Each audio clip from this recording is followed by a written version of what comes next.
海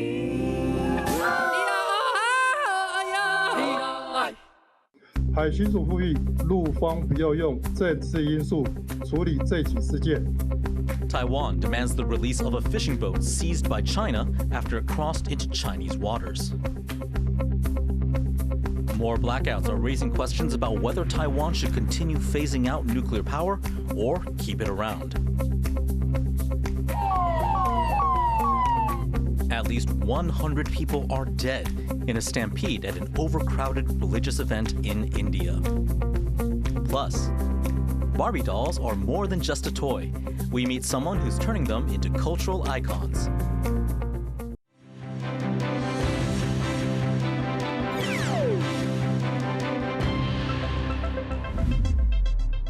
Good evening. Welcome to TaiwanPlus News. I'm Eric Gao. Taiwan is calling for the release of a fishing boat and its 5 crew, who were taken from waters off Jinping by the Chinese Coast Guard on Tuesday night. The incident is being seen as the latest attempt by China to put pressure on Taiwan. But China's Coast Guard says the boat was using illegal fishing methods. Reese Ayers has more. Crossing the line. A new flashpoint in the Taiwan Strait after a Taiwanese fishing vessel was boarded and detained by China's Coast Guard Tuesday night. The boat, containing a crew of 5, was then escorted to the Chinese port of Weito after crossing into Chinese territorial waters. Taiwan's Coast Guard said they tried to intercept the vessel as it was being taken away, but eventually backed down to avoid escalation. Now they're urging China to exercise restraint and to let the fishers go. 位在陆方领海内，后续将由陆委会渔业署透过两岸管道接洽中方。海巡署呼吁陆方不要用政治因素处理这起事件。 It's the most recent in a string of incidents involving fishers and Coast Guard in the waters between the two countries. In February, 2 Chinese fishers drowned in Taiwanese waters after being chased by Taiwan's Coast Guard. Then, in March, a Taiwanese fisher was detained for floating into Chinese waters. He's yet to be allowed to return home. Politicians are weighing in on the increasing tensions, saying China is deliberately pushing the boundaries with Taiwan. 除了制造区域的紧张，对台湾的灰色地带胁迫以外，事实上对自由民主世界来讲，这都是一个升高敌意、制造不安的因子，对中国毫无好处。 And Taiwan's Coast Guard are warning vessels still operating in the area to stay alert, commenting on the often arbitrary way fishing boats are targeted in an area where accidental incursions are common. 为什么单独挑那一个？那这跟我们在海上执行作业的时候，我们在取缔陆船一样，有时候就是一个随机的，看现场的状况来决定的，并没有特定的一个目的。In light of recent escalations, both sides have been beefing up maritime security. Taiwan's Coast Guard has recorded over 500 Chinese incursions since the beginning of the year, accusing Beijing of normalizing such behavior. It's a trend that seems set to continue as more vessels operate in the Taiwan Strait. Eason Chen and Reese Ayers for TaiwanPlus. 2 new domestically built stealth warships have entered service with Taiwan's Navy. These corvettes are the 6th and 7th Tuo Chiang-class ships to join the Navy's fleet. They're designed to be fast and hard to detect, and they're armed with Taiwan's domestically developed surface-to-air and anti-ship missiles, including supersonic missiles. This has led to them being called carrier killers. Their corvettes are part of Taiwan's asymmetric warfare strategy, aimed at countering China's much larger naval force. The economy minister is facing questions from lawmakers after 2 fresh blackouts. As John Van Trieste reports, his answers could signal an about-face on Taiwan's nuclear energy policy. Yet another blackout. Nearly 5,000 homes in the northern city of Taoyuan lost power Tuesday morning. A squirrel touched a power line, and that was it. It's the latest in a string of outages in recent months that's frustrating residents. And that wasn't the only blackout of the day. Around noon, a malfunctioning fuse box cut power to over 1,000 homes in Tainan down south. These blackouts come 2 weeks after a crucial tech zone in Taipei lost power, shutting down work and raising questions over how realistic Taiwan's goal of becoming an AI hub really is. It's not just residents losing patience. On Tuesday, lawmakers had questions for Economy Minister J.W. Guo. He says there are problems like old equipment and growing a population density in some areas that strained the grid. But he says the blackout situation isn't as bad as it may seem. 每一年的跳电的次数跟当今来比，现在并没有比较多，现在只是因为媒体的报道，反而好像他每天看到都有个跳电。Then came something of a surprise. For years, the ruling Democratic Progressive Party has promised to phase out nuclear power by 2025. But Guo now says it won't put up a fight if the opposition-controlled legislature votes to keep reactors online, including a reactor whose fate may be decided in a vote next week. 这么多的民众这个期许，立法院他会参考吧？我们就是执行单位，立法院只要通过什么，我们就去执行什么。Some analysts see this as evidence of a split on the issue within the Democratic Progressive Party and a sign of uncertainty about what's to come. I think you can separate between the pro-business people that President Lai has elevated within his administration and who are generally pro-nuclear, and what I would characterize as the DPP old guard, such as the vice premier and the premier. I think they're still really attached to the no nuclear homeland idea. From human error to faulty equipment to squirrels, Taiwan's recent power cuts have many causes. But in the background are worries about supplying Taiwan's tech and industry sectors. There's anxiety over dependence on imported fossil fuels. And there's debate over where nuclear power should fit into the energy mix. Just over a month into the job, the new cabinet faces a serious question with no clear answer: how to power Taiwan. Klein Wang and John Van Trieste for TaiwanPlus. Opposition lawmakers have set up a committee to investigate a local media company. They're using newly expanded legislative powers to launch the probe. Joyce Tseng has the latest. Here at the legislature, lawmakers from opposition parties, the KMT and TPP, are moving forward and using their controversial new powers, which are legal at this point, to investigate private entities in Taiwan. This follows months of heated debate and protests. Just last week, the presidential office, DPP lawmakers, and other officials have asked the nation's top court to decide whether these laws are constitutional or not. Now, here for their first act, KMT and TPP lawmakers are taking aim at a local media company, M News, also known as Mirror TV. They're known generally to lean more in favor with the ruling DPP. And the investigation will be looking into the outlet's license and how it was granted. They've already set up a committee which will have the power to summon people in to testify. Now, DPP lawmakers have continued to warn that no one is safe from legislative scrutiny. They say that today it could be M News and tomorrow it could be semiconductor giant TSMC. Now, as for whether these laws will stay, it's ultimately up to the court, and it's unclear when they will issue their interpretation. Now, this is the last hope for those who oppose these reforms. But as for the KMT and TPP's lawmakers, it looks like they're making use of these powers as soon as possible. Joseph Wu and Joyce Sun in Taipei for TaiwanPlus. Now, the judiciary, which oversees the Constitutional Court, has announced that a preparatory hearing will take place next Wednesday. And those who have submitted these petitions, including President Lai, will be asked to present their stances in court.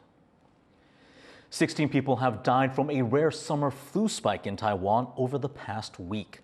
The youngest person was a 3-year-old who was vaccinated for flu last year. Taiwan has not seen a summer rise in influenza for 7 years, and it coincides with a rise in COVID cases. The Centers for Disease Control reported 64 deaths due to complications from COVID last week, and it predicts that the COVID wave will peak in mid-July. A stampede at a religious event in northern India has killed more than 100 people. Rosie Greninger reports. A catastrophic end to a religious event in northern India. At least 121 people, mostly women and children, were killed and more than 150 injured when a crowd of thousands surged forward and turned into a stampede in Uttar Pradesh. सत्संग हुआ था, फिर खत्म हो गया. खत्म होने के बाद सब लोग भाग छूटे भाग छूटे तो माँ आगे नालों सड़क ऊंची नालों से तो गांव में गिरे एक ते ऊपर एक जो दब गए जो खत्म हो गए फिर दो लोग वागन ने खींचे पकड़ के नहीं. The state's chief officer said those gathered, who were celebrating the Hindu deity Shiva, were attempting to reach the event stage to touch the preacher, while police say overcrowding may have been a factor. More than 250,000 people were reportedly attending the event, 3 times the number that was permitted. Prime Minister Narendra Modi has offered support to those impacted by the tragedy and pledged $2,400 to relatives of the dead. मैं सभी घायलों के जल्द से जल्द राज्य सरकार की देखरेख में प्रशासन राहत और बचाव कार्य में जुटा हुआ है। केंद्र सरकार के वरिष्ठ उत्तर प्रदेश सरकार के लगातार संपर्क में है। मैं इस सदन के माध्यम से सभी को ये भरोसा देता हूं कि पीड़ितों की हर तरह से मदद की जाएगी। Police are investigating the incident and have vowed to act against anyone responsible. Stampedes have been common at religious festivals in India, mostly blamed on poor crowd management. And as relatives of those injured in this latest incident wait for news of their loved ones, there are renewed calls for government officials to take safety protocols more seriously. Dolphine Chen and Rosie Greninger for TaiwanPlus. Taiwan's foreign ministry has expressed its condolences to the victims of the stampede. It says no Taiwan nationals were among those hurt or killed. Chinese President Xi Jinping and Russian President Vladimir Putin have arrived in Kazakhstan for a 2-day security summit. The two leaders will discuss security and defense in the Eurasia region at the Shanghai Cooperation Organization Summit in Astana.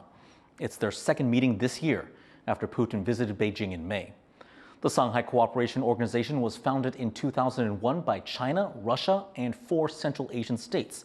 It has since expanded to include India, Pakistan, and Iran. UN Secretary General Antonio Guterres is set to attend the summit. He spoke beforehand about the importance of Central Asian nations. Our wish is to see these very good relations that were established thanks to the presidents among the Central Asian countries to be translated into a much stronger economic integration, allowing the countries to be much more powerful in world affairs. More than 1 million people have signed an online petition calling for South Korean President Yoon Suk-yeol to be impeached. The petition has been up for 10 days, and it says President Yoon is unfit for the job.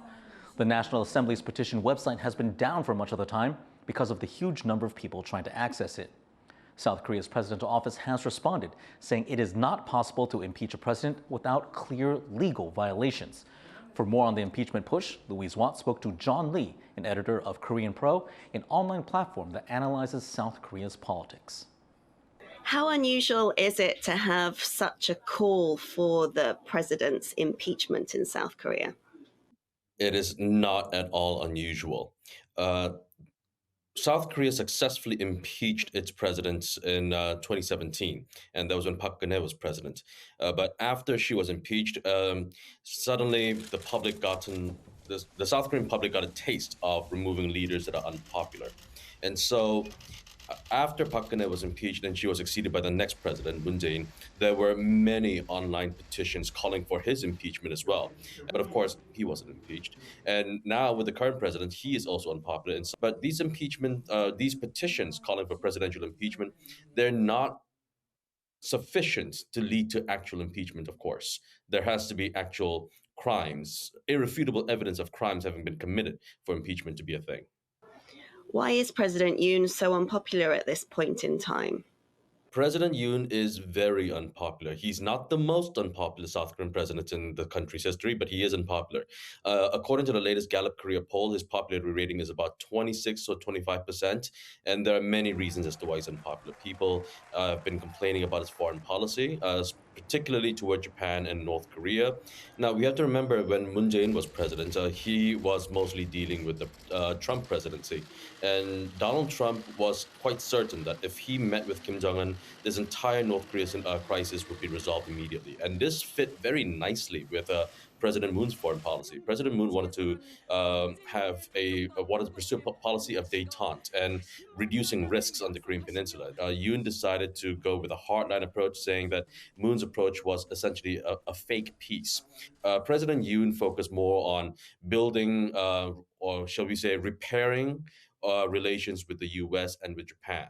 And so because of those of his moves, there have been a lot of trilateral military cooperation and training that has been going on in the area. And so North Korea has responded quite harshly to Yoon's approach. Is it clear who set up this online petition?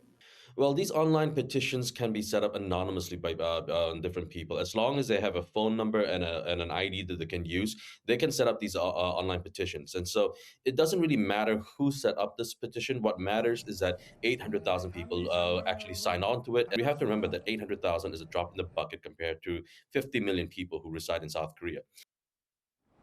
That was John Lee, editor of Korea Pro, talking with Louise Watt. A boxer from the occupied West Bank is getting ready to make history. Persevering through the military occupation of his home and the death of training partners, Wasim Abu Sal is set to be the first Palestinian to step into the ring at the Olympics. Bryn Thomas reports. Every morning before hitting the ropes, Wasim Abu Sal checks his text for instructions from his coach. The Palestinian boxer lives in the occupied West Bank, and his coach, a Gazan who lives in Egypt, is barred from visiting him by Israel. It's one of the many obstacles the 20-year-old has had to contend with as he prepares to become the first Palestinian boxer in history to compete in the Olympics. كثير صعب إنه بنتغلب دائما بالفيزا عشان إحنا معنا جواز فلسطيني وكثير صعب كمان أتمرن مع زملائي اللي بالقدس عشان في حواجز هون عندنا فنعمل المستحيل إحنا. Restrictions in Israeli checkpoints are a fact of life for people living in the West Bank. Athletes like Wasim compete under the Palestine Olympic Committee despite their lack of statehood. The team has participated since 1995, but Wasim will be their first boxer to fight at the Olympics. It's a proud moment not just for me, but for Palestine as the first ever Palestinian boxer to represent Palestine at the Olympics. Competing at 57 kilograms, Wasim is sharpening his skills with a far larger 71-kilogram boxer, training that's born out of necessity rather than strategy. Since October 2023, ongoing Israeli airstrikes and fighting have devastated Gaza and the West Bank's pool of athletic talent. Gaza's health ministry says nearly 40,000 people, mostly civilians, have died since the war began, including athletes, their coaches, and relatives. I mean, we were every day getting news about athletes we are losing, they are being killed, they are murdered in Gaza, and this has affected our boxers and our athletes big time. But as the games approach, Wasim is determined to persevere. هذا حلمي من وانا عمري 10 سنين، أنا أتمرن بهذا النادي وأنا كل يوم بنام وبصحى بفكر كيف بدي أوصل للأولمبياد، كيف بدي أوصل للأولمبياد. On July 28th, Wasim Abu Sal will become the first Palestinian boxer to step through the ropes into the ring at the Olympic Games. When he does, it will be a brief moment of hope for the people of Gaza and the occupied West Bank in their fight for self-determination. Patrick Chen and Bryn Thomas for TaiwanPlus. Taiwan's best known for its high-tech exports, but that's not the country's only claim to fame. It's also the leading mega yacht producer in Asia and the fourth biggest in the world. The secret to its success lies in its control over the entire production process and its highly customized boats. Irene Lin reports. This is Ocean Lily, a 33-meter-long, nearly 140-ton mega yacht sold for $13 million. It was ready for testing in open water and shipping after over a year production in the southern port city Kaohsiung, the heart of mega yacht production in Asia. Taiwan has historically been the largest Asian producer and ranked 4th globally in 2020. The local industry's annual revenue is around $300 million. In a sea of mass-produced yachts made by U.S. and European competitors, Taiwan takes pride in its fully customizable yachts that bring the client's vision to life. 客户他有这个 idea， 但是除了我们，没有人有办法做给他，所以他才来找我们。那这个就是在全世界上最强的竞争力。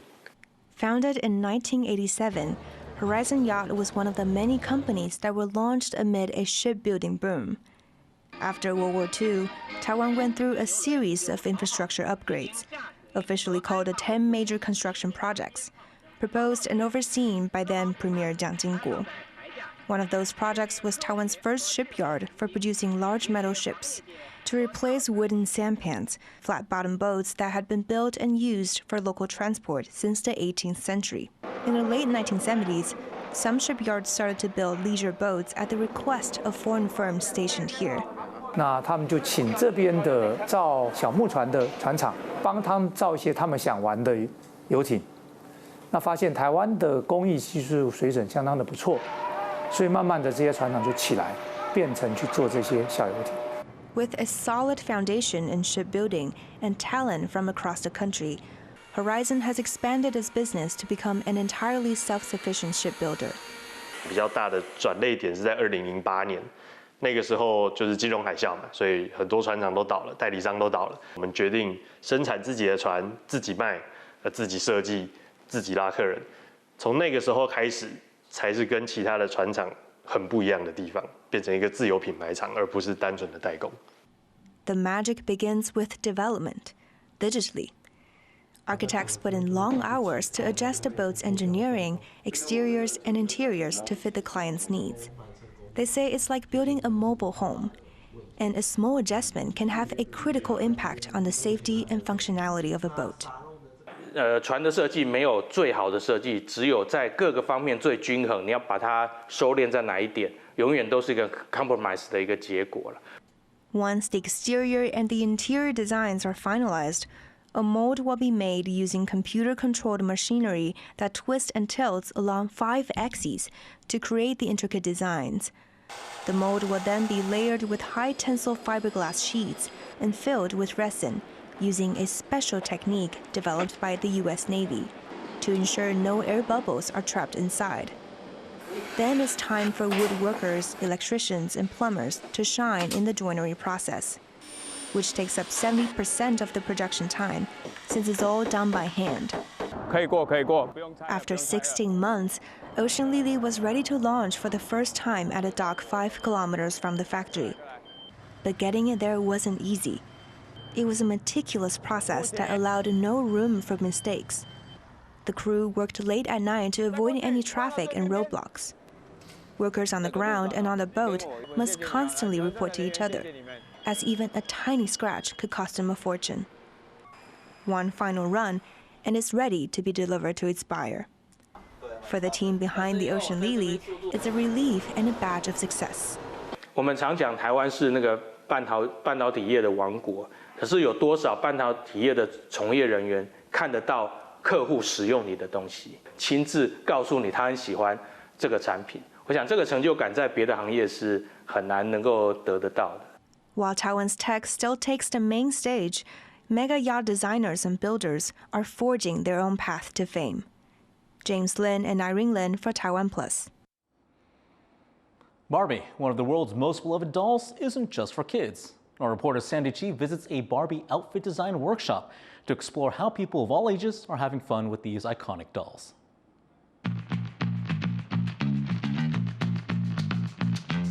Instead of wearing chic pink outfits, these dolls are dressed up as Wu Zetian, the first and only female emperor of China. These dolls have been dressed up by students at a Barbie clothing design workshop run by designer Guo Xuemei, who began designing these miniature outfits, as herself is an enthusiastic Barbie collector. 那我们别的时候真都要这样子别。 Guo has been teaching people of all ages and genders how to make these tiny clothes since 2003. Her courses focus on designing Barbie outfits that showcase a wide array of cultures, including from Korea, indigenous communities, and many more. 现在很多人都已经把自己的那个文化啊、自己传统的东西都慢慢健忘了。那我是希望说，可以把我们自己有一些传统文化的保留下来。所以想说，我每次开课程，我就会比较针对说，就是一些传统的服饰啊，把那个放在那个娃娃上面这样子。 Ensuring the traditional garb accurately represents the culture requires extensive research. Guo emphasizes the importance of fully understanding every detail and the meaning of the outfits. After the fact-checking, the next step is to design and create outfits by hand, which is its own process. 就是说，先设计它的一个那个款式，比如说是像我们现在是唐朝服饰嘛，那我先想好说，它必须要有哪些配件、哪些布料，还有它的鞋子必须要用什么东西，然后我要用什么方式去教他们这样子。Guo says she feels proud when she sees what her students are able to accomplish, and some have even taken her courses multiple times. 上次还做一个，这个是第2个做人像的，大家都很厉害。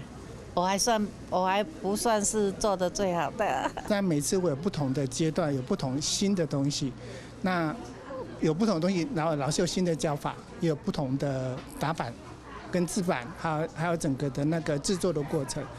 For students with clothing design experience, creating Barbie outfits is somewhat different from what they might be used to. 我们做人的衣服的话，它的那个工序比较多一点。那那个就是迷你世界里面的人物呢，它可能就是可以比较简化一点，所以可能在我们所谓的 SOP 流程当中呢，它可能有些要先做或后做，会跟我们做真人的部分会不太一样。Though it's a niche workshop here in Taiwan, the designers here are showing how childhood dolls can be more than just toys, but also a celebration of cultural diversity and heritage. Justin Wu, Kamashu, and Sandy Chi for TaiwanPlus. Thanks for joining us this evening on TaiwanPlus News. Follow TaiwanPlus on social media for all the latest from us. Finally, check out these dancers at the Boy Boomba Festival in Brazil. I'm Eric Al. Take care, and we'll see you next time.